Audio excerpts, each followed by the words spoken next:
Welcome back to my channel once again and good morning to everyone. तो I hope so आप सभी अच्छे होंगे। तो बड़ी खबर इस वक्त की निकल के सामने आ रही है कि उत्तराखंड लोक सेवा आयोग ने समूह गौ की 12 भर्तियों का जो अधियाचन है वापस लौटा दिया गया है। अधियाचन में जो है रोस्टर से लेकर नियमावली तक की गड़बड़ियां पाई गई। इससे पहले आपने देखा होगा सहायक लेखा का भी जो है अधियाचन वापस लौटा दिया गया था सेवा नियमावली के कारण। तो आप देख सकते हैं कि किस तरह से यहाँ पर इस सिस्टम में सारी अनियमितताएं पाई गई हैं। जब समझ नहीं आ रहा है कि सारी भर्तियां लोक सेवा आयोग को ट्रांसफर कर दी गई हैं तो आधी अधूरी चीजें क्यों की गई। तो पूरी खबर क्या है इस वीडियो में मैं आपके साथ शेयर करने वाला हूं, तो मेरे साथ अंत तक बने रहिएगा। चलिए शुरू करते हैं। तो फ्रेंड, जैसे कि आपको पता है कि समूह गौ की भर्तियों का अभियान पूरे उत्तराखंड में युद्ध स्तर पर चलाया जा रहा होगा। अभी कुछ दिन पहले सीएम पुष्कर सिंह धामी ने एक समीक्षा बैठक की थी जहां पर सभी भर्तियों में तेजी लाने की बात कही गई थी और अधियाचन सभी को जो है तेजी में जो है आगे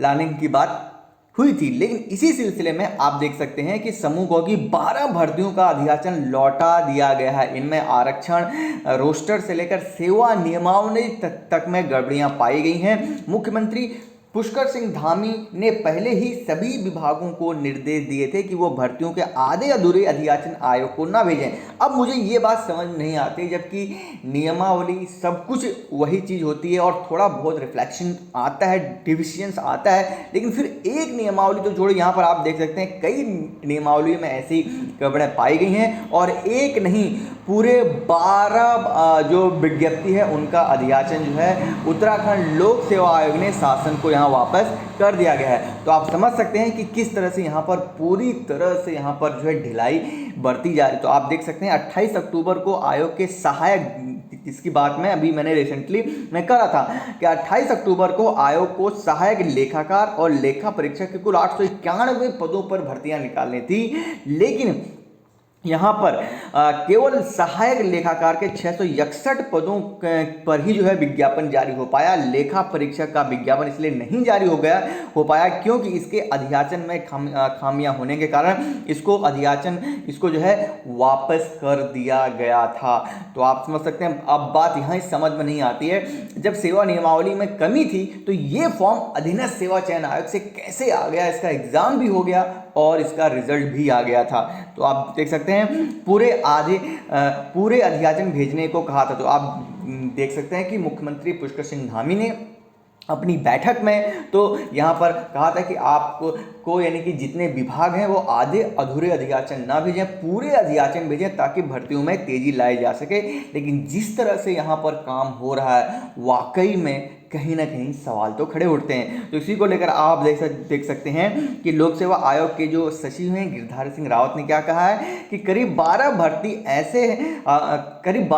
भर्तियों के अधियाचन ऐसे हैं जो कि विभाग को लौटाए गए हैं। इनमें कुछ तो ऐसे हैं जिनकी मामूली मतलब छोटी सी क्वेरी है जो दूर होनी है, कुछ ऐसे हैं जिनकी सेवा नियमावली अपडेट नहीं है, तय तारीख के तक जिनके भी अधियाचन आएंगे उनको समय से भर्ती के लिए जो है विज्ञापन जारी कर दिया जाएगा। अब वाकई में क्या ये होगा, ये तो आने वाला समय जो है बताएगा। उसके अलावा कनिष्ठ सहायक सहित इन भर्तियों के अधियाचन अधूरे हैं। अब कौन कौन सी वो भर्तियां हैं जिनके अधियाचन अधूरे हैं? तो कनिष्ठ सहायक, याद हो आपको आयोग ने 2 दिन पहले ही इन्फॉर्मेशन दी थी कि इस माह के जो है लास्ट में अधियाचन आएगा कनिष्ठ सहायक के 591 पदों पर और बंदी रक्षक। अब आप देख सकते हैं राज्य लोक सेवा आयोग ने 16 भर्तियों का कैलेंडर जारी हुआ। इनमें तमाम भर्तियां ऐसी हैं जो विभिन्न विभागों से एक जैसे पदों के लिए हैं। आयोग ने लेखा परीक्षक के अलावा विभिन्न विभागों में कनिष्ठ सहायक भर्ती का अधियाचन भी लौटा दिया है।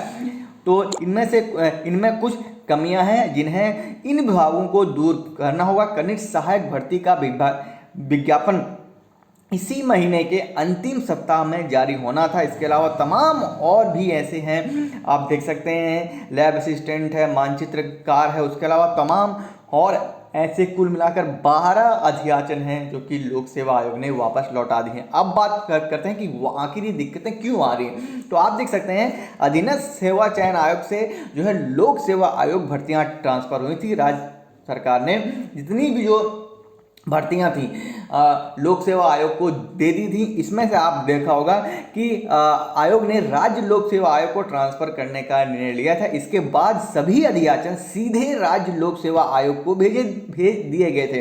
इनमें से तमाम अधियाचन ऐसे थे जिनका अधीनस्थ सेवा चयन आयोग अध्ययन ही नहीं कर पाया था, लिहाजा इनकी खामियां भी दूर नहीं हो पाई थी।